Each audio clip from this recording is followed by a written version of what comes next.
Bonjour à toutes et tous. Avant de démarrer ce webinaire, est-ce que vous pouvez juste nous faire un petit signe si vous nous entendez bien, si tout est OK pour vous, que vous voyez bien notre écran, s'il vous plaît? Vous pouvez le faire sur le chat ou voilà, sur le côté. Merci. C'est bon, je vois qu'il y en a qui ont répondu que tout a l'air de fonctionner.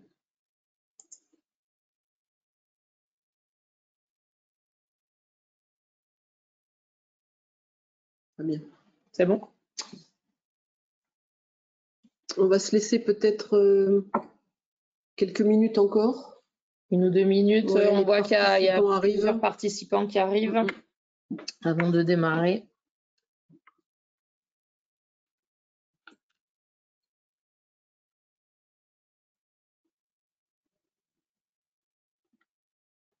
On est peut-être un peu en avance.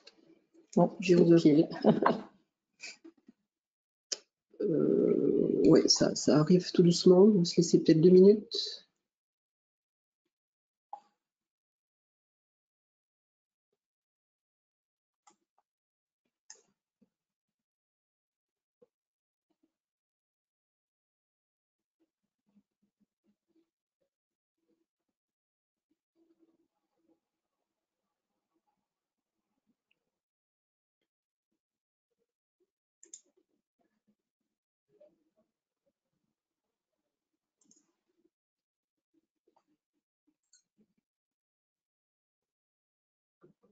« 51, 52, encore. Ouais, ça continue, mais autrement.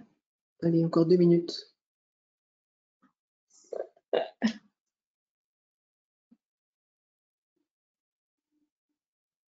Il va faire un mesure pour introduire.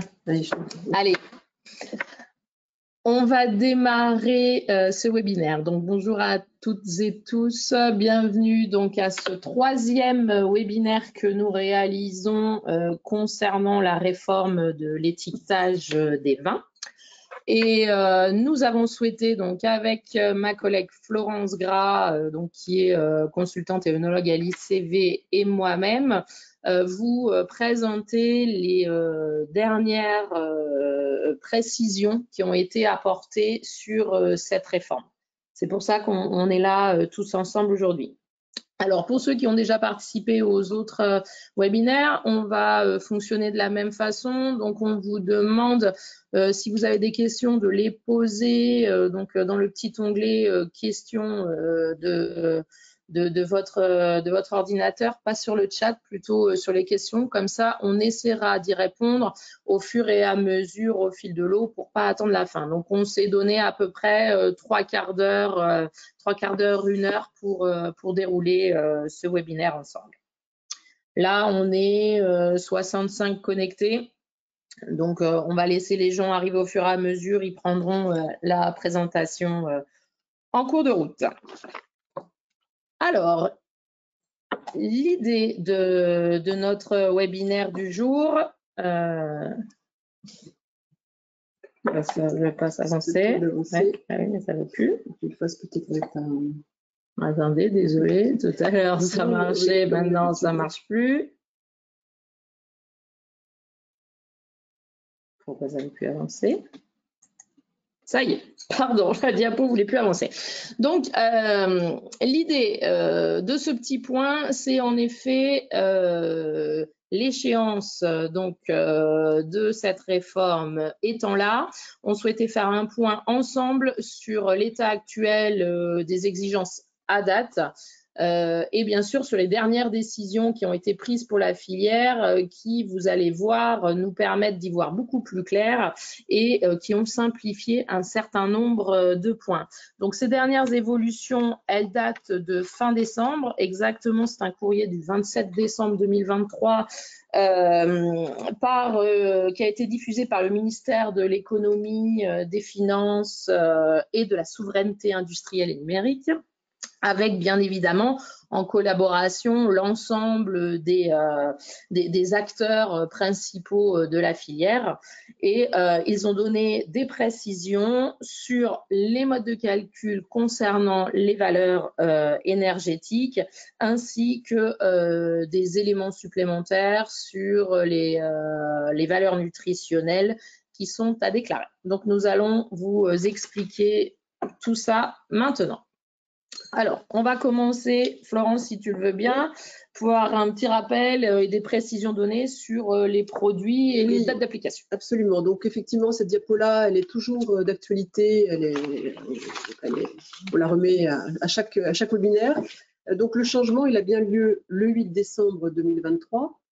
Simplement, ce sont les conditions d'application qui ont été précisées. Et c'est pour ça que on est plutôt à l'horizon des vendanges et de la production 2024, ce qui nous a laissé un petit moment de répit.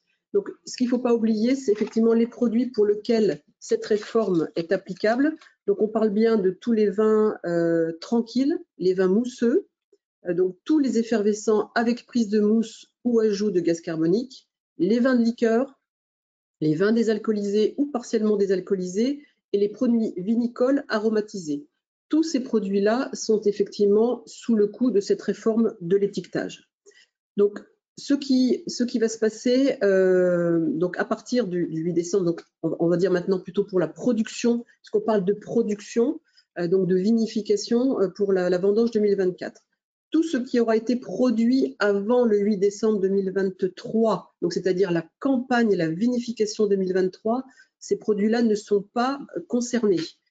Donc, même si vous mettez aujourd'hui en bouteille étiquetée des vieux millésimes, toutes les millésimes bien avant 2023, tous ces produits-là ne sont évidemment pas concernés par la réforme de l'étiquetage. Les seuls produits qui peuvent l'être, c'est ceux qui auraient fini leur fermentation après le 8 décembre 2023 ou ceux pour lesquels vous auriez fait un mutage à l'alcool après le 8 décembre 2023. Donc ça ne concerne qu'assez peu de produits, par exemple des vendanges tardives ou des mutages à l'alcool qui peuvent se faire plus tard. Voilà. Restait un souci, en tout cas un flou sur la partie prise de mousse qui pourrait avoir lieu après le 8 décembre 2023.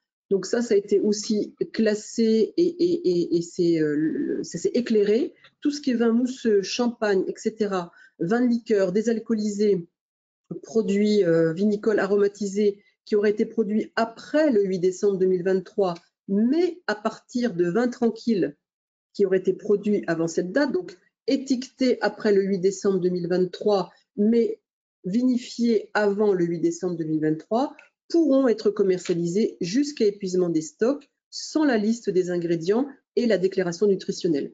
Donc, même pour les vins qui ont fait une prise de mousse après le 8 décembre 2023, comme ils l'ont été sur des produits qui ont été vinifiés ou en partie vinifiés avec les 2023, ils ne sont pas concernés par cette réforme de l'étiquetage, ce qui était un petit peu sur le flou la dernière fois qu'on a pu faire ce webinaire. Donc, ça concerne évidemment tous les vins produits et importés qui seront soumis à cette nouvelle réglementation à partir de la production 2024. Donc, on parle bien des premiers vins qui vont être vinifiés, donc les primeurs, voilà, les primeurs risquent d'être effectivement les premiers concernés par cet étiquetage, cette réforme de l'étiquetage, même si effectivement la production d'étiquettes doit être anticipée dès maintenant. Ne pas oublier aussi que cette réforme s'applique aux bouteilles, mais aussi aux bibes, aux vracs et aux petits vracs aussi au niveau du caveau, sur lequel effectivement ces informations nutritionnelles et énergétiques devront être connues. Ça s'applique aux produits qui sont distribués en Europe. Ça s'applique aussi aux produits, si vous exportez hors de l'Europe, les produits ne sont pas concernés. Seront concernés aussi les produits qui rentreront dans l'Union européenne. Donc, ceux qui sont hors Union européenne mais qui vont rentrer des produits dans l'Union européenne devront se conformer aussi à cet étiquetage, à cette réforme de l'étiquetage.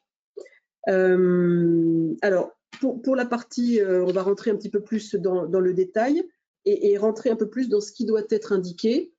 Charlotte? Alors là, on vous a mis cette diapo, c'est juste pour rappel de la réglementation générale dans toutes les entreprises du secteur agroalimentaire sur l'étiquetage. Donc, c'est le règlement INCOS, qui signifie Information consommateur, qui date de 2011 et qui impose à tous les produits agroalimentaires de faire apparaître sur l'étiquette la liste des ingrédients, y compris les allergènes, la valeur énergétique en kilojoules et kilocalories, ainsi que la déclaration nutritionnelle. Ça, quel que soit le produit agroalimentaire, on doit avoir ces 3 informations sur l'étiquetage.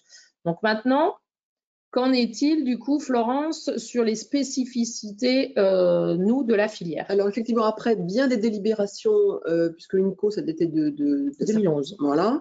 Donc après bien des délibérations, des échanges avec les professionnels de la filière, donc un certain nombre de dérogations ont été obtenues par la filière vitivinicole. C'est-à-dire que la capacité d'indiquer un certain nombre d'éléments de façon dématérialisée via un QR code.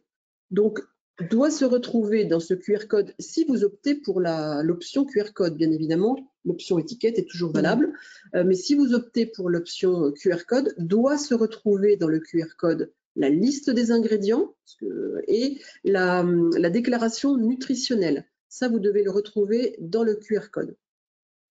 Là, par contre, la valeur énergétique en kilojoules et en kilocalories doit être affichée sous le QR code, en tout cas doit être indiquée dans le QR code, mais aussi sur l'étiquette de façon très claire. Reste l'indication des allergènes qui, elle, reste toujours d'actualité. C'est une réforme qui date depuis quelques années aussi de l'étiquetage. Donc, l'indication des allergènes doit rester affichée sur l'étiquette principale ou sur la contre-étiquette. Donc, notamment, par exemple, les sulfites qui rentrent dans les ingrédients, dans les additifs, on le verra un peu plus tard. Ces sulfites doivent être indiqués dans la liste des ingrédients, mais doivent aussi apparaître en tant qu'allergène, puisque c'est un allergène. On parlera du cas de l'albumine, de la caséine et du lysozyme un petit peu plus tard, mais en tout cas, ces allergènes doivent toujours continuer à être indiqués sur l'étiquette comme ça l'était avant. Ça ne change pas par rapport à cette réforme de la réglementation. D'accord.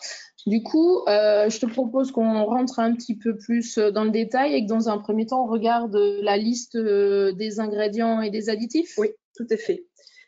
Donc, on parle de cette liste des ingrédients. On a essayé de simplifier un petit peu. On est très clair sur ce qui doit être indiqué maintenant. En tout cas, on y voit beaucoup plus clair sur ce qui doit être indiqué. Ce sont donc la liste des ingrédients et des additifs. Dans ces ingrédients et ces additifs, vous avez évidemment donc tout ce qui est la matière première. Donc, ces ingrédients doivent apparaître s'ils sont à plus de 2% du produit fini et ils doivent apparaître dans l'ordre décroissant de leur utilisation, enfin de leur utilisation dans le produit, évidemment, dans leur présence, pardon, dans le produit. Il n'y a pas d'obligation de préciser de la dose, simplement de les lister dans l'ordre décroissant. Et les additifs, eux, sont regroupés par rapport à leur activité, leur utilisation dans le vin, on verra sur la diapo suivante. Pour les principaux ingrédients, c'est évidemment la matière première. Donc, on commence par les raisins. C'est effectivement ce qui va apparaître sur la liste des ingrédients en premier. Ensuite, en fonction de votre utilisation, des produits que vous allez vinifier et produire, soit vous utilisez effectivement du sucre ou du mou de raisin concentré, vous devez l'indiquer. Si vous faites effectivement des effervescents, vous n'avez pas à lister ce qui est dans la liqueur de tirage ou la liqueur d'expédition, mais en tout cas d'indiquer le terme liqueur de tirage ou liqueur d'expédition sur la partie pour les effervescents. Et si vous faites du mutage à l'alcool, le terme alcool vinique doit apparaître aussi à la suite par exemple du raisin, des principaux ingrédients. Donc ça, c'est la partie qui va se retrouver globalement sur les étiquettes au niveau des ingrédients. Ensuite, ça va être un petit peu plus compliqué sur la partie additifs, où là, évidemment, voilà la liste des additifs que vous allez avoir à indiquer.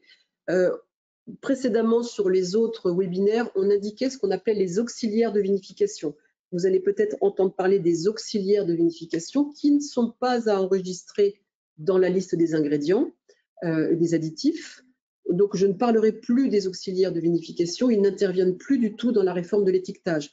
Ce sont les levures, ce sont les compléments azotés pour la vinification. Je ne vais pas faire la liste des auxiliaires de vinification. Tous ces éléments-là ne sont pas indiqués.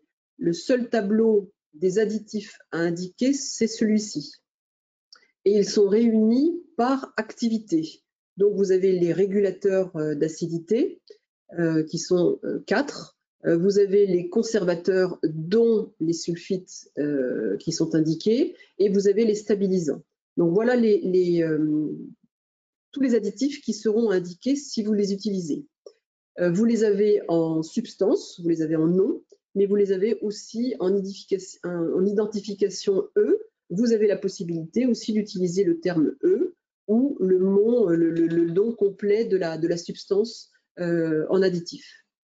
Donc en toutes lettres ou précédées de leur catégorie.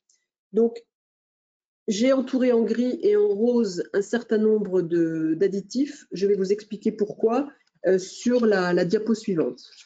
Un certain nombre d'éclairages aussi, c'était relativement flou en fin d'année et ça s'est bien éclairé.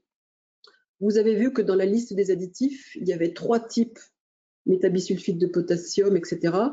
Vous n'avez pas l'obligation d'utiliser ces mots-là. Vous pouvez réunir l'utilisation des dioxydes de soufre, du bisulfite de potassium et du métabisulfite de potassium. Vous le réunissez sous le terme sulfite. Ça suffit. Et ça, vous pouvez utiliser 3 ou l'un ou les deux, peu importe. À partir du moment où vous utilisez du sulfite, vous indiquez simplement le terme sulfite.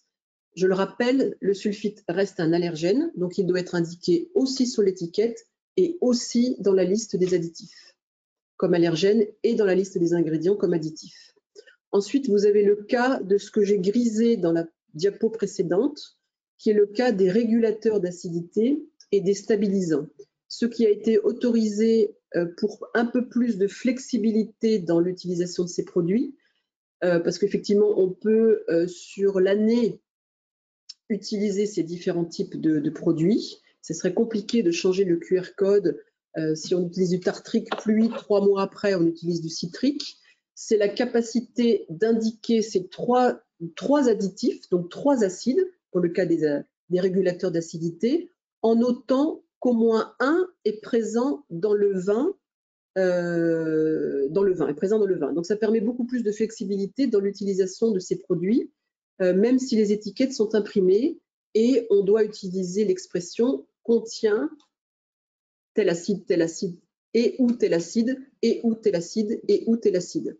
Donc, je vais vous donner un exemple sur la diapo suivante, mais ce qui permet, par exemple, quand on fait de la production et qu'à un certain moment, on met de l'acide tartrique, puis quelques mois après, on peut mettre du tartrique et du citrique, on a imprimé nos étiquettes et on est toujours bon en notant où on a mis les 3 acides sur l'étiquette. C'est le même cas pour les stabilisants que j'ai indiqué en grisé sur la diapo précédente.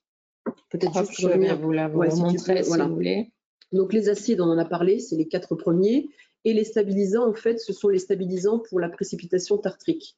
Donc effectivement, en fonction de l'année ou en fonction peut-être de l'année, on peut utiliser soit du métatartrique, soit des manoprotéines, soit la CMC, la carboxymethylcellulose.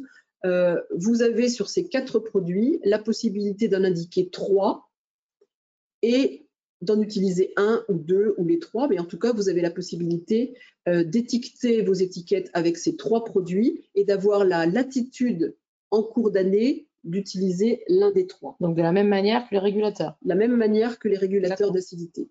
Donc, si tu veux bien, Charlotte, juste... Alors, oui, peut-être, pardon, excuse-moi, je vais finir sur la dernière phrase, oui, absolument.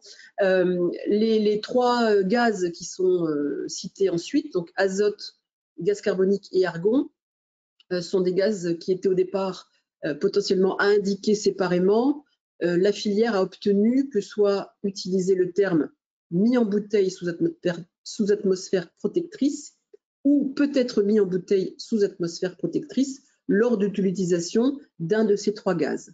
Donc, vous n'avez pas l'obligation de mettre en propre azote, CO2 ou argon, mais uniquement une des 2 phrases qui peut vous permettre de réunir ces 3 produits. Pour illustrer ça, on va vous montrer des petits exemples de listes que vous pouvez faire sur vos produits. Donc, ces exemples que je vous propose, donc vous les avez, les deux premières sont équivalentes. C'est juste dans un cas l'utilisation du terme exact, ou dans l'autre cas, c'est l'utilisation des identifiants avec le E. Donc, pour un produit, par exemple, donc on a le terme ingrédient qui est obligatoire. Ensuite, vous avez le raisin. Régulateur d'acidité, donc dans le cas acide tartrique, il n'y en a qu'un seul qui sera utilisé. Le conservateur, il y en a deux qui sont utilisés, sulfite et acide L-ascorbique. Et dans les stabilisants, vous avez le CMC, la gomme arabique et la mise en bouteille sous atmosphère protectrice, et ce qui revient exactement la même avec l'étiquette juste à côté. Et puis, je vous donne un autre exemple, effectivement beaucoup plus complexe, mais qui peut vous arriver, du raisin, du mou de raisin concentré. Dans les régulateurs d'acidité, contient de l'acide tartrique et ou de l'acide malique et ou de l'acide citrique, en notant qu'il y en a au moins un qui est utilisé. Dans les conservateurs, on a le sulfite et l'acide ascorbique. Et dans les stabilisants, on peut potentiellement, donc contient ou de la CMC et ou du métatartrique et ou des manioprotéines de levure, en notant qu'un des trois soit utilisé, la gomme arabique et la mise en bouteille sous atmosphère protectrice. Voilà, ça peut être un cas aussi que vous pouvez retrouver par rapport à vos étiquettes, à votre liste des additifs et des ingrédients à indiquer dans votre QR code. Et du coup, de la même manière que l'exemple au-dessus, on peut remplacer le nom des produits par leurs identifiants, eux, quelque chose. Absolument. Hein. On fonctionne exactement pareil. Tout à fait. Je crois qu'il y a peut-être des questions. Oui. On regarde pour voir si on peut y répondre au fur et à mesure sur cette première partie. Alors, E414 également obligatoire à mentionner. Je ne sais pas ce que c'est que ce E414. Je ne l'ai pas dans la liste. Vous pouvez juste nous mettre le E414. Préciser. Vas-y, d'autres questions? Le gaz d'emballage disponible dans la liste des ingrédients via le QR code, est-ce obligatoire de mettre mise en bouteille sous atmosphère protectrice? Si le gaz d'emballage est disponible dans la liste des ingrédients. Non, on peut mettre soit les gaz, oui, soit mise en bouteille sous atmosphère protectrice. Si vous n'utilisez qu'un seul gaz, effectivement, vous pouvez mettre directement le gaz. Mais effectivement, soit vous simplifiez, vous mettez mise en bouteille sous atmosphère protectrice, soit vous mettez le nom des gaz. Absolument. Pareil. Alors, E414 gomme arabique. Ah oui, on peut mettre son petit. Alors moi j'ai 412, donc moi je l'ai. Hein, oui, on l'a en 412. Ouais. Donc peut-être à on vérifiera. Ouais, si c'est 412 ou 414, parce que moi je l'ai en 412 sur ma liste. Ouais, on va vérifier. Alors la catégorie des additifs doit-elle être obligatoirement indiquée? Oui, c'est si c'est un régulateur d'acidité, un conservateur ou un stabilisant, ça doit être effectivement indiqué avant de nommer le nom de ce produit. Oui, concernant les gaz à la mise, on parle d'inertage de la totalité de la bouteille avant remplissage et ou remplissage de l'espace de tête. Oui, on confirme bien que c'est ces gaz-là dont on parle, ceux qui sont en contact avec le vin, absolument. Ah, 412 gomme de goire. Ah, il y a eu un petit... ouais, j'arrive pas à le trouver là. On vérifiera, on corrigera en effet, peut-être qu'on a... Oui. Les additifs sont tous indiqués, même s'ils ne sont pas à inférieur à 2%. On parle de inférieur à 2%. Sur les ingrédients supérieurs à 2%, on parle du raisin, de la partie sucre, liqueur de tirage, alcool vinique. Les additifs, ils doivent tous être indiqués. Okay. Donc gomme de goire et gomme arabique, effectivement à vérifier entre le 412 et le 414. Ouais. À vérifier. On le précisera.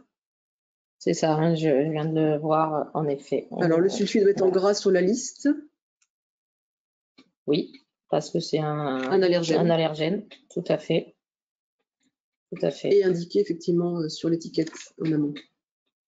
Ok, on a fait le tour à peu près des questions, donc oui. C'est bien ça, hein, donc la correction E412, E414, en effet, le E412 c'est la gomme de goire, le E414 pardon c'est la gomme arabique, donc en effet on peut écrire E414 à la place de gomme arabique, pas de souci. Alors, On va faire un petit point sur la partie transport, oui, transaction. Donc là, il y a eu deux, trois petites précisions qui ont été apportées. Donc les informations qu'on a à aujourd'hui concernant les modalités de transport, transaction des marchandises sont les suivantes. Donc, une obligation que la liste des ingrédients et la déclaration nutritionnelle soient mises à disposition avec les documents d'accompagnement. Donc la DGDDI bien indiqué une mesure de simplification de ces modalités-là. Et donc, qu'est-ce qu'elle a précisé? Qu'il suffit de renseigner, alors on vous a mis les numéros de case, donc la case numéro 17P, soit du DAE, DAES, ou la case 8 des DSA, il faudra soit indiquer le numéro de lot pour les produits conditionnés, ou la référence au bon de livraison, ou encore la référence au contrat d'achat pour les produits vrac. Donc, quoi qu'il en soit, vous avez une obligation d'avoir une traçabilité, en fait, quelles que soient les transactions, dans toutes les transactions de vos produits vrac ou conditionnés, il faut que vous ayez une traçabilité. Donc l'idée, bien évidemment, c'est que l'acheteur connaisse et ait les informations nécessaires, que ce soit les ingrédients ou les déclarations nutritionnelles. Donc ça, ce sont les dernières précisions qui ont été apportées par la DGDDI. Alors, on a vu la partie ingrédients. Oui, il y a un autre souci quand même qui nous préoccupe, c'est la valeur énergétique, sur lequel on était aussi pas mal dans le flou. Tout à fait. Et là, encore une fois, voilà, tout s'est éclairé et simplifié, notamment sur cette partie calcul de la valeur énergétique. Les différentes questions qui étaient en suspens sur les formules de calcul, les ABAC, les données qu'on pouvait mettre ont été tranchées. Toutes ces questions ont été tranchées et de solutions ont été apportées. Donc, encore une fois, suite au courrier de fin décembre du ministère et des acteurs de la filière, a été défini que la teneur moyenne retenue pour les polyols était de 7 grammes par litre et la teneur moyenne retenue pour les acides organiques était de 6 grammes par litre. Donc, ce sont ces valeurs-là que l'on prend en référence. Les formules également de calcul ont été précisées et ont été définies de façon claire. Attention, ce sont des formules de calcul pour 100 millilitres. N'oublions pas, la valeur énergétique doit être calculée pour 100 ml. D'accord? Donc ça, c'est important. Donc, vous avez les formules de calcul là, qui apparaissent sur la diapo. Donc, que ça soit pour les calculs en kilocalories ou les calculs en kilojoules. Donc, ces formules de calcul ont été traduites en quelque sorte et ont été reprises avec des valeurs moyennes en fonction, bien évidemment, des degrés et des sucres. Et donc, il y a des tableaux reprenant les valeurs moyennes en fonction des sucres et du degré. Par contre, attention, une petite remarque, on va vous les faire voir juste après, ces ABAC que vous allez pouvoir maintenant utiliser pour mettre vos valeurs énergétiques. Mais ces ABAC sont utilisables pour les vins tranquilles, les vins pétillants, les vins de liqueur et les vins mousseux. Par contre, on vous a mis la petite remarque que pour tout ce qui est vin doux, donc qu'il soit tranquille ou mousseux, il n'est pas proposé de valeur énergétique moyenne, d'accord? Il n'y a pas d'ABAC qui ont été définis compte tenu finalement de l'absence en teneur en sucre maximale dans la réglementation européenne. Donc, si vous êtes dans ce cas-là, que vous faites des vins doux, il faudra que vous appliquiez les formules de calcul qui sont définies au-dessus. Avec la teneur en sucre réelle. Avec la teneur en sucre de votre produit, bien évidemment. J'espère qu'on est clair là-dessus. Donc ça, c'est quand même une grosse nouveauté et une grosse simplification. La mise en place de formules identiques pour tout le monde, la définition des teneurs moyennes, polyols, acides organiques et les tableaux de valeur moyenne que nous allons vous montrer maintenant. Voilà, donc là, dans ce tableau, vous avez trois catégories. Je vais reprendre le document un petit peu plus grand. Ouais, donc vous avez dans le premier tableau en haut les vins tranquilles. Je ne sais pas si c'est peut-être assez gros pour pouvoir voir les résultats, les chiffres, mais normalement c'est un document qui doit être diffusé par les syndicats, par les interprofessions. Donc ça c'est un document tout ce qui est plus officiel. Vous pouvez récupérer par par les CV aussi évidemment, par vos homologues consultants qui ont ce document. Donc dans le premier tableau en haut, vous avez par exemple les vins tranquilles et les vins pétillants et vous avez les différentes teneurs de sucre, soit inférieures ou égales à 4 grammes, soit entre 4 grammes et 9 grammes, soit de 9 à 12, soit de 12 à 18 et soit de supérieur à 18 jusqu'à 45 grammes par litre. C'est pour ça que les vins doux qui peuvent être sur 100 grammes ou 160 grammes de sucre sont effectivement pas compris dans ces tableaux-là. Et puis ensuite, vous avez les degrés qui se trouvent en abscisse. Donc vous avez inférieur à 0,5, de 0,5 à 3, de 3 à 6 degrés, de 6 à 9, de 9 à 12 et de 12 à 15. Donc j'ai pris par exemple un exemple classique. Vous faites un vin blanc, alors là c'est indépendamment de la couleur, hein. Vous faites un vin blanc, un rosé et un rouge sec, c'est-à-dire inférieur à 4 grammes par litre de sucre résiduel, et il est à 13 degrés d'alcool. Vous avez donc 328 kJ par 100 millilitres ou 79 kilocalories pour 100 millilitres. Ce sont ces chiffres-là que vous allez indiquer dans votre valeur énergétique à afficher en dessous de votre QR code et dans le QR code, puisqu'on indique la valeur énergétique dans les deux cas. Donc ça, c'est un exemple que je vous ai pris, le plus simple. À vous de vous référer effectivement en fonction de ce que vous faites à ces valeurs moyennes. Si votre blanc, rosé ou rouge, il est toujours, alors il est à 3,5 de sucre ou il est à 2 de sucre, mais il fait toujours 13 degrés d'alcool, il sera toujours à 328 et à 79 de kilocalories. Donc ça laisse effectivement, ce sont des valeurs moyennes. On voit qu'entre 12 et 15, voilà, ça ne change pas. C'est peut-être effectivement, et les sucres, ça vous laisse aussi une marge de manœuvre par rapport à vos produits et une flexibilité aussi par rapport à la vinification, à la production des vins. Donc là, voilà, ça c'est vraiment simplifié et éclairé. Donc on vous conseille fortement de vous référer, voilà, soit à vos consultants, soit auprès de vos différents syndicats et autres pour récupérer ces ABAC qui sont vraiment les ABAC de référence que tout le monde peut appliquer aujourd'hui. Dans la BAC, vous avez aussi la formule de calcul. Donc ne vous inquiétez pas si vous n'avez pas noté la formule de calcul. Si vous récupérez effectivement ce tableau, la formule de calcul est indiquée aussi. Donc ça, c'était pour la partie valeur énergétique. Tout à fait. Peut-être qu'il y a des questions sur cette partie-là. Alors, il y avait une question sur le début de l'intervention, ouais. Donc on y répondra peut-être à la fin. Ouais. Alors, pour un vin à 16 degrés, on n'a pas les valeurs. Donc là, il va falloir utiliser le calcul. Oui. Tout à fait. Donc ça, c'est pour la partie valeur énergétique. Ouais. C'est bon? Oui, pas d'autres questions. Alors, maintenant, donc on a vu la partie valeur énergétique, on a vu la liste des ingrédients. Maintenant, la troisième partie qui nous reste à aborder, c'est la déclaration nutritionnelle.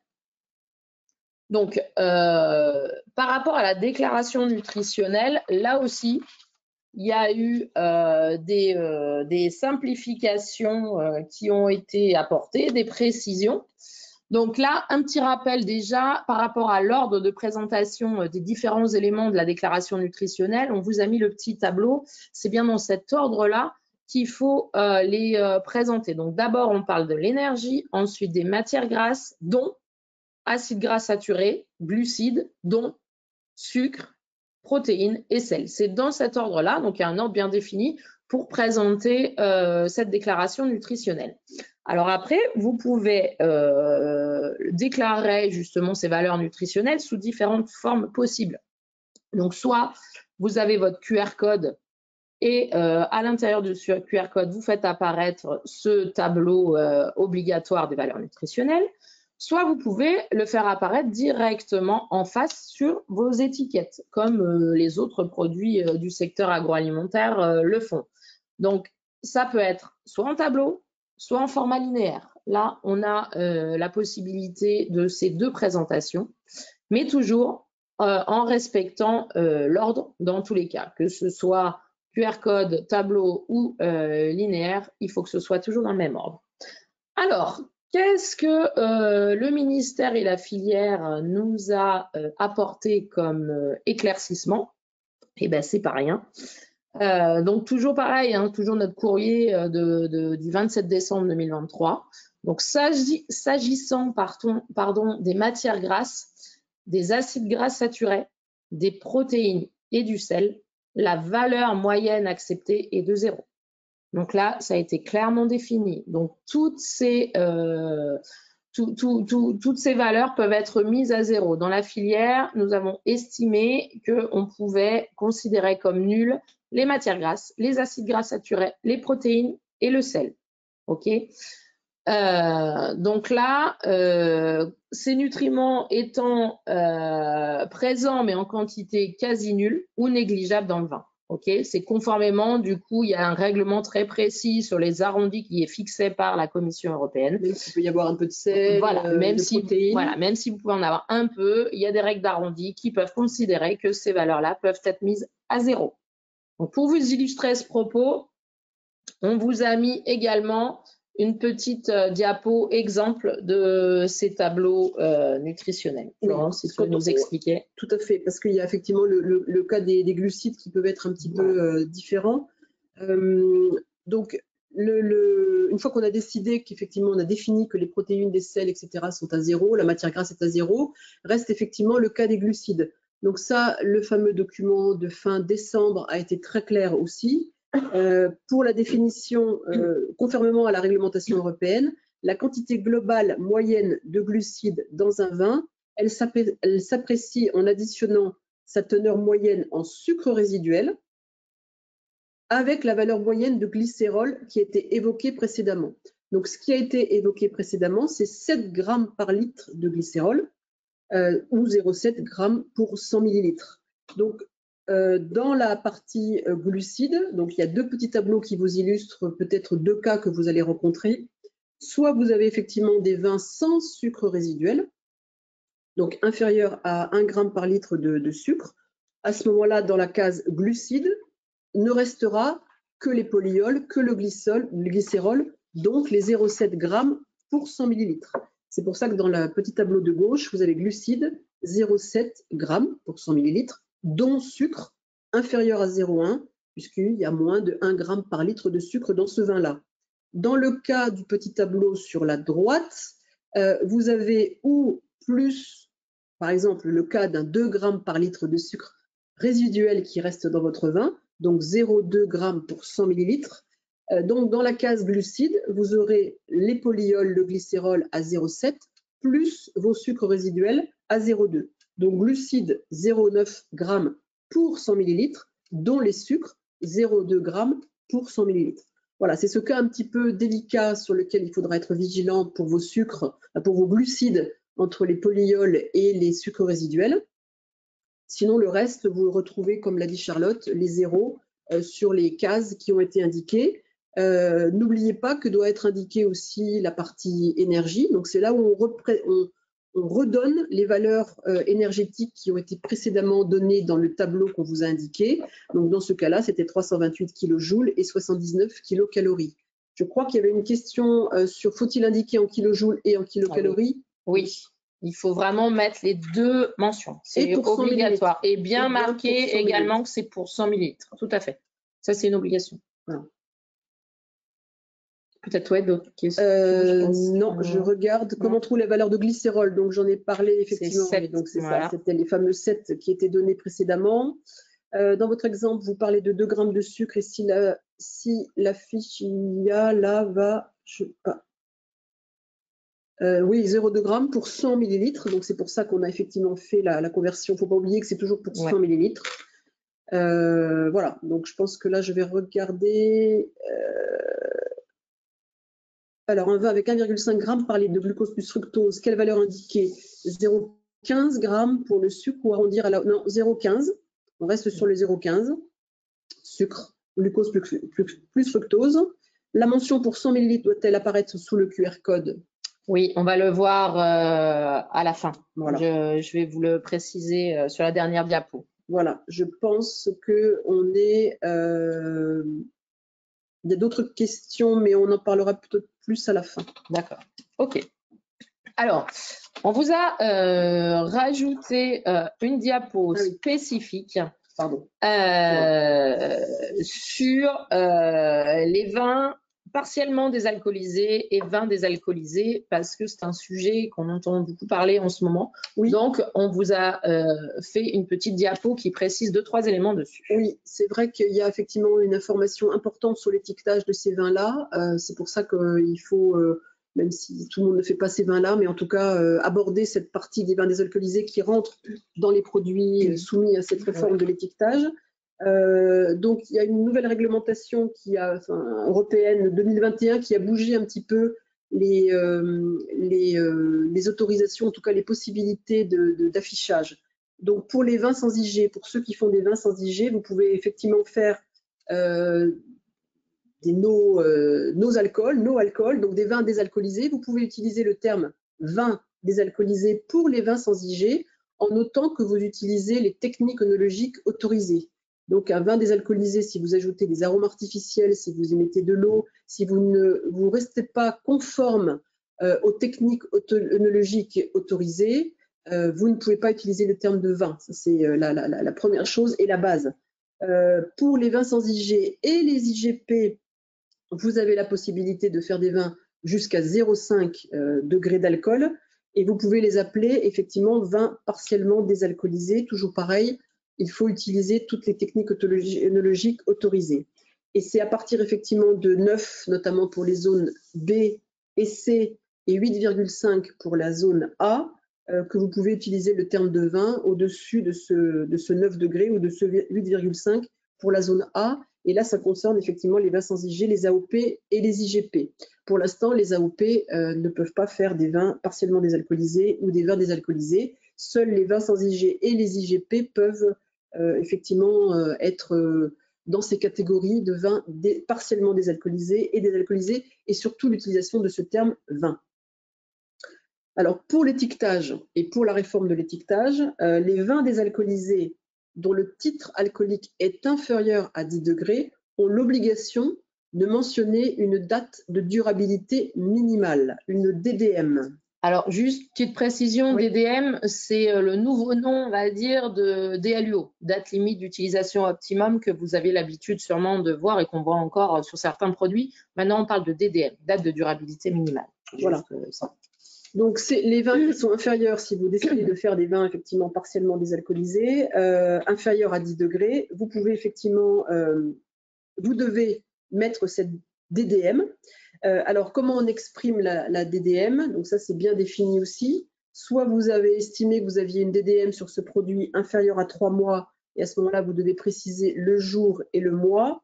Soit vous avez une DDM comprise entre 3 mois et 18 mois, vous indiquez le mois et l'année. Et soit vous avez une DDM supérieure ou égale à 18 mois, et là, vous devez préciser l'année.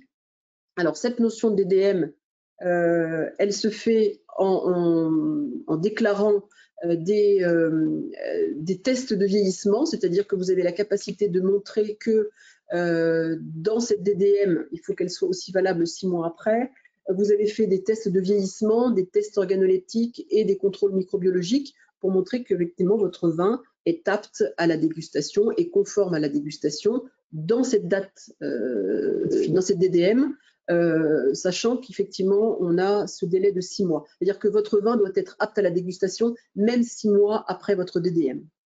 Et l'indication, elle doit être, ça fait partie des mentions obligatoires, donc à indiquer sur le champ principal. Sur le même champ visuel que toutes les autres mentions obligatoires. Voilà, petit focus sur les vins désalcoolisés, parce que ça bouge un petit peu dans la filière aussi, et donc ils sont concernés en plus avec cette DDM. Donc tout ça, comment on fait pratiquement et physiquement pour le faire? Alors du coup, quels sont les moyens à notre disposition, on va dire, pour communiquer sur l'ensemble de ces informations? Alors, les moyens de dématérialisation, donc les informations numérisées. Donc encore une fois, tout comme l'a précisé Florence sur la partie DDM, ces mentions-là doivent faire partie du même champ visuel que les autres mentions dites obligatoires. D'accord? Donc ça, le consommateur doit pouvoir avoir toutes les informations en regardant d'un seul coup d'œil son étiquette.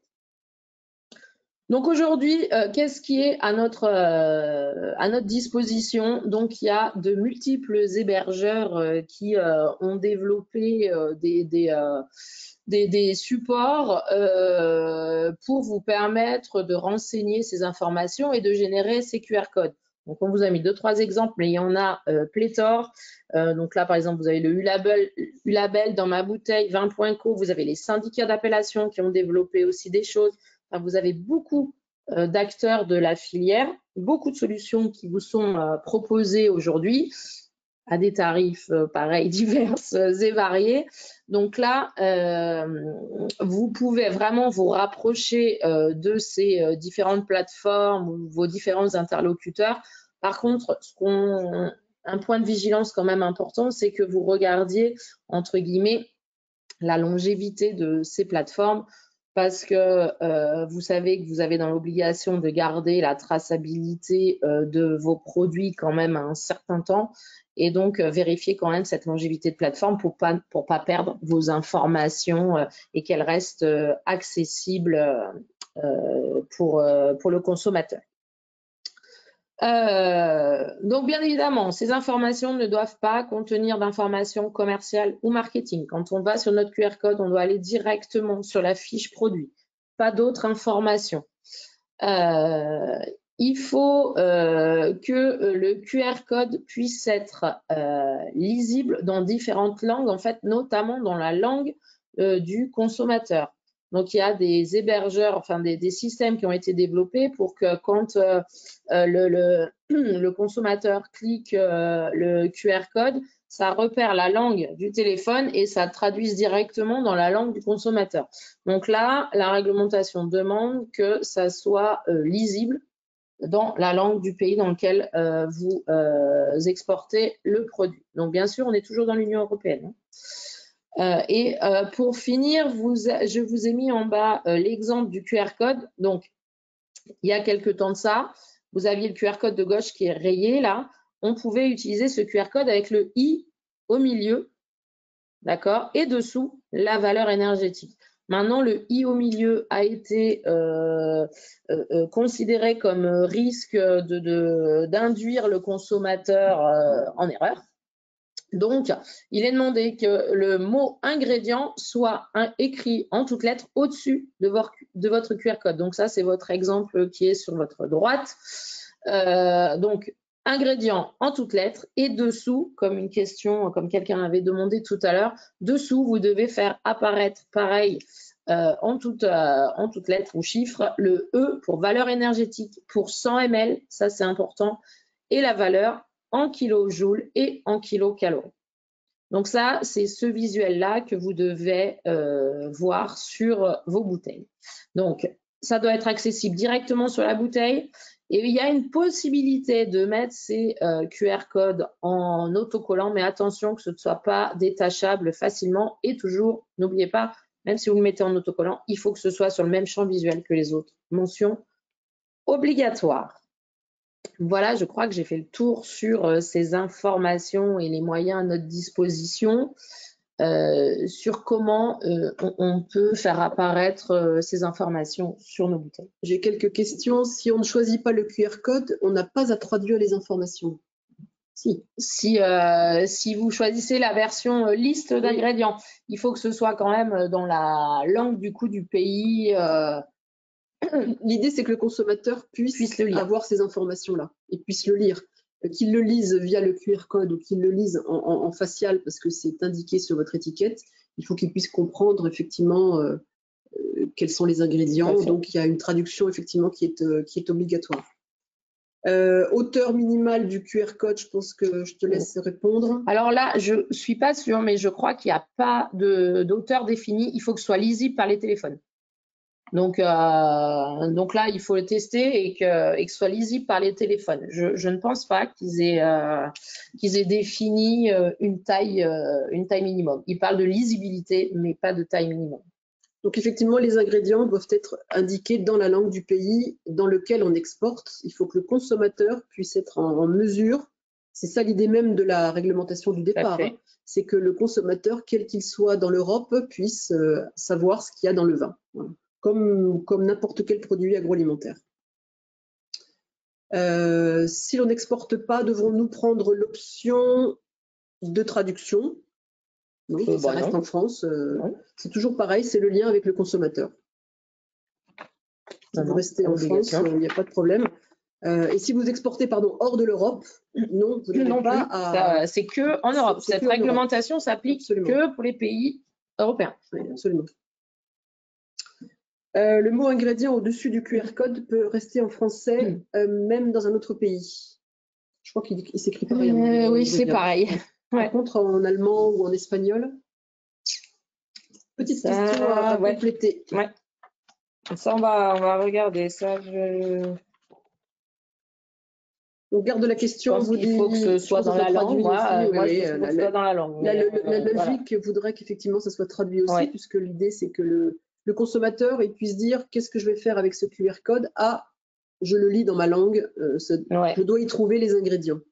Mais on va vous le confirmer. On le garde sur les étiquettes, sur les questions. Ok. Donc pour des cuvées différentes, mais avec les mêmes listes d'ingrédients,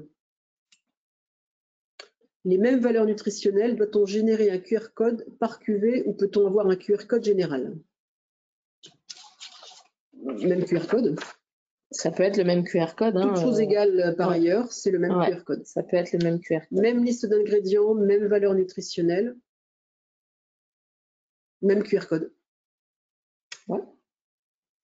Alors là, les questions arrivent en rafale.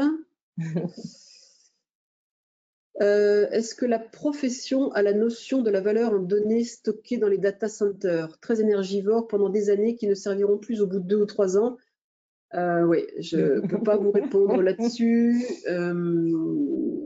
Déjà, je pense que la filière éclaircit la réforme, mais je ne sais pas s'ils ont pensé effectivement à la suite, mais ça va effectivement. C'est pour ça que l'hébergeur doit être un hébergeur solide. Parce qu'effectivement, si vous vendez un AOP et qu'il est dégusté dans 3 ans ou dans 4 ans, il faut que le consommateur puisse aussi avoir le lien. Il faut qu'il ait toujours le lien avec cette liste d'ingrédients. Tout à fait. Est-ce qu'il y a d'autres questions? Le fond doit-il être obligatoirement de couleur noire? Non. Non.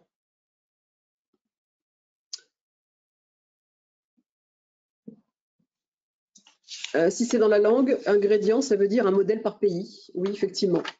Effectivement, ça voudra dire un QR code spécifique par produit. Par pays. On va se renseigner parce que ça, moi, je dirais que oui, mais après, non, je ne vais pas m'avancer trop là-dessus. J'ai peur de vous dire une bêtise. Donc ça, on va regarder. On va vous le préciser. Alors, une autre question qui revient un petit peu sur en cas d'utilisation d'un prestataire pour les vins pétillants, qui doit donner les infos, ingrédients et valeurs énergétiques? Ça dépend ce que fait votre prestataire. Ça dépend si effectivement il utilise des additifs. C'est à lui effectivement qu'il revient de vous donner cette liste des ingrédients. Pour la valeur énergétique, idem. Si effectivement il y a des modifications par rapport à l'introduction de sucre ou quoi que ce soit, c'est effectivement à lui de vous donner les informations. Ça dépend ce que fait votre prestataire. Qu'est-ce qu'il prend en charge dans la production de votre produit? Alors en anglais, je sais que on revient sur la mission de langue. Quelqu'un me demande je pensais que c'était en anglais pour tous les pays de l'Union européenne. Je pense que ça a été effectivement précisé. Il faut que le consommateur puisse comprendre et que l'anglais n'est pas forcément la langue comprise par tous. Donc, c'est pas forcément l'anglais. Voilà, l'anglais n'est pas la langue comprise par tous. Quelles sont les entreprises qui proposent le stockage des QR codes? Je pense que c'est vos hébergeurs, Oui, tout à fait. d'où l'importance de Voilà, la on vous a mis qualité. des exemples, mais il y en a vraiment Oui, plein. Des fois, sur vos systèmes de traçabilité que vous avez déjà dans vos caves, ils ont des propositions, ils font des propositions pour la génération de ces QR codes. Il y en a vraiment, ou rapprochez-vous aussi de vos syndicats d'appellation. Voilà, il y a énormément d'acteurs qui ont développé des choses là-dessus. Donc, vous allez en trouver sans oui, alors on ne aucune parle pas de difficulté. coût, tout simplement, il y avait une question si on parle de l'aspect technique, mais pas du coût. Tous les hébergeurs ont des coûts différents, c'est Ouais, pour ça qu'on il y a de n'a tout. pas voulu développer cette partie-là. D'abord parce qu'on n'a pas vocation à vous conseiller ou à vous Vendre proposer plus, l'un ou l'autre des hébergeurs. Tous ont des prix différents, des capacités différentes. C'est vraiment à vous de... Vous allez être approché certainement ou de vous rapprocher de vos interprofessions, de vos syndicats pour la proposition, mais oui, les coûts peuvent être effectivement différents. Ça peut être aussi une gestion interne, hein, voilà, ça dépend, mais en tout cas, oui, les coûts peuvent être différents, à bien regarder.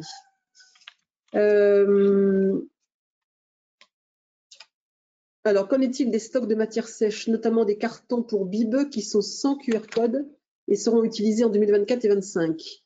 Là, les cartons, pour moi, il n'y a pas de souci. C'est l'étiquette que vous allez y apposer sur votre bib. Eh ben, on peut mettre des stickers. C'est ce que je vous.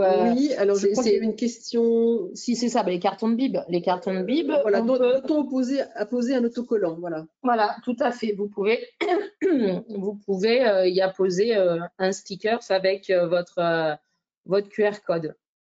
Mais il faudra que ça apparaisse là. Pour le coup, on va dire qu'il y a eu un délai quand même, un pas de temps qui a été donné entre le 8 décembre 2023 et les prochaines vendanges. Mais ensuite, il va falloir que ces mentions-là apparaissent sur vos étiquettes et emballages. Oui, alors y aura-t-il un envoi du support? Non. Par contre, vous pouvez avoir le replay sans aucun problème.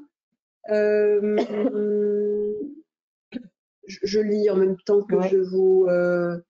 Alors Oui, là, j'ai une question très technique. Alors moi, je ne pourrais pas y répondre. Les QR codes peuvent être intégrés dans les nouvelles technologies comme les NFT. alors Là, là, vous on en dépasse. garde votre question. Voilà. Là, je suis désolée, mais pareil, rapprochez-vous vraiment de Oui, vos acteurs parce que là, par contre, non, on ne saura pas non, vous de vous dire. aiguiller là-dessus. Alors, bonjour, on m'avait conseillé d'écrire ingrédients et nutrition. Est-ce correct ou doit-on juste écrire ingrédients? Pour l'instant, nous, les informations et le C'est décryptage qu'on ingrédient. en a de la réglementation, c'est juste ingrédients. D'ailleurs, qui n'était pas à l'origine. Hein, Ouais. donc, il y a déjà eu une modification par rapport à ça. Donc, les imprimés, non, voilà, c'est vraiment, on reste sur un replay. Comment savoir la durée d'hébergement pour le vin? C'est un peu comme la traçabilité, c'est par rapport à la durée de vie de votre produit.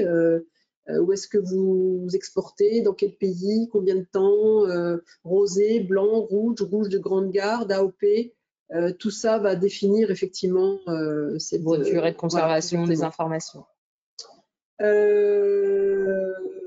Alors oui, il y avait une question effectivement sur laquelle je suis passée. Pour les vins sans sulfite ajouté, doit-on marquer sans sulfite ajouté? Alors ça dépend si vous officialisez le fait que c'est sans C'est des sulfite vins sans ajouté sulfite. et que vous apposez par exemple un logo sans sulfite ajouté.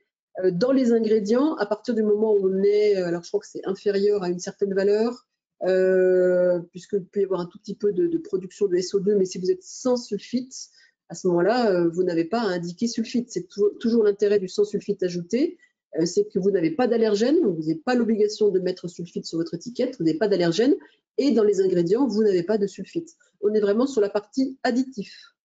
Si vous n'ajoutez pas de sulfite, vous n'avez pas à indiquer dans la liste des conservateurs le mot sulfite puisque vous n'en ajoutez pas. Est-ce que j'ai répondu à votre question? En tout cas, dans la liste, vous n'avez pas à marquer sans sulfite ajouté. Vous ne mettez tout simplement pas sulfite dans la liste des conservateurs. Parfait.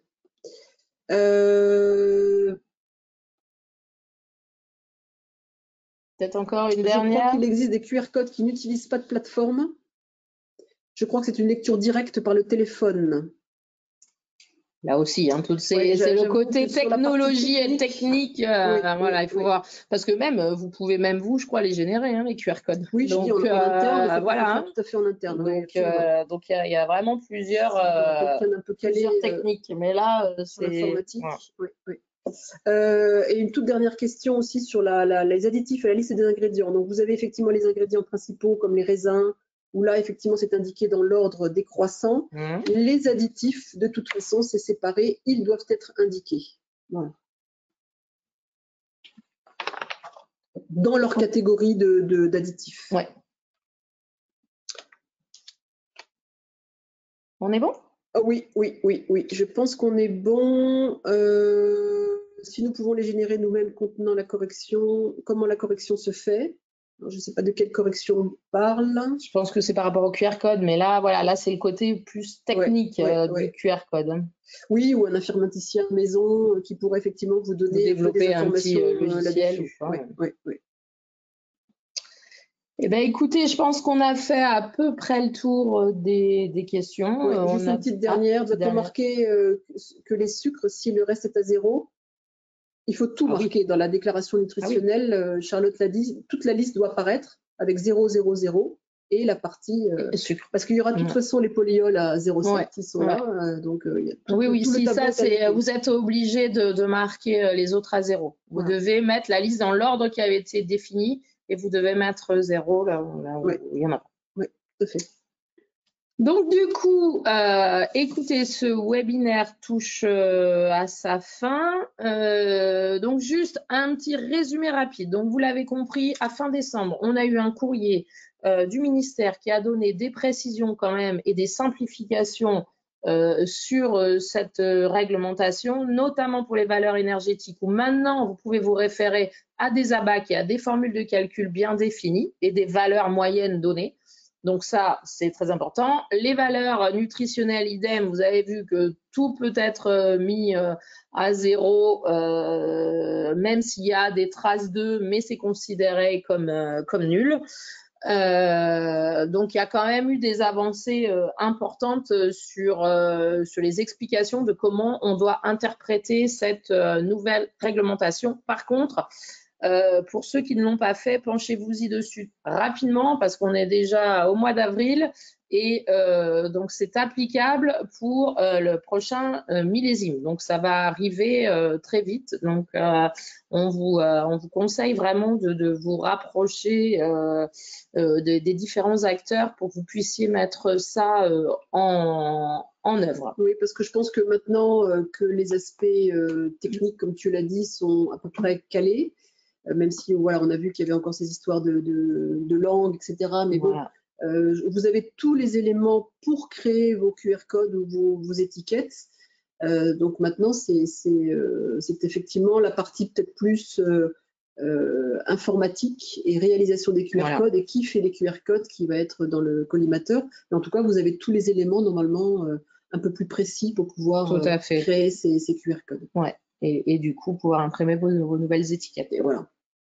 Je voulais juste te rappeler avant de te laisser la parole, Charlotte, que nous vous propose une formation le 20 juin au matin en visio sur une formation étiquetage que vous retrouvez sur le catalogue de formation de l'ICV sur le site de l'ICV. Attention, c'est une formation d'une demi-journée où on reprend la totalité des réglementations sur l'étiquetage, pas simplement la réforme, mais voilà, on a jugé qu'il était intéressant de reprendre les mentions obligatoires, les facultatives, où est-ce qu'on les met, quelles sont les dimensions, etc. Donc on reprend la totalité de l'étiquetage, des réglementations d'étiquetage, dont la réforme. Voilà, si ça peut vous intéresser, n'hésitez pas à vous inscrire sur le site internet. Et je vous souhaite une bonne journée. Eh bien, écoutez, donc vous retrouverez le replay sur le site ICV, la chaîne YouTube de l'ICV. Et nous vous remercions d'avoir suivi ce webinaire. Et puis, à bientôt. S'il y a des nouveautés, on ne manquera pas de refaire des webinaires et de vous en informer. C'est un sujet que l'on suit de près et donc on vous tiendra informé de la suite. Merci à tous. Au revoir. Bonne fin de journée. Au revoir.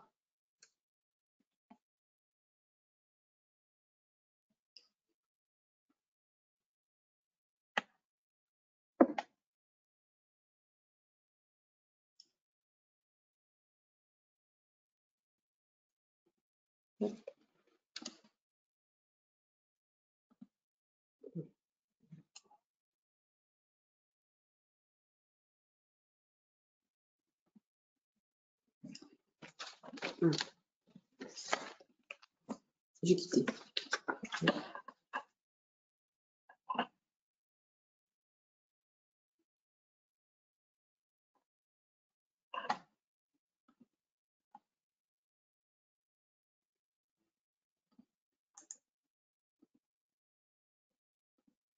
Voilà, j'ai quitté. Vous voyez? Bien, eh ben, écoute. Jusqu'à 4 Alors, il y a un truc qui va m'énerver, mais là, je vais choisir un organisateur et terminer le webinaire. Terminer la réunion pour les participants.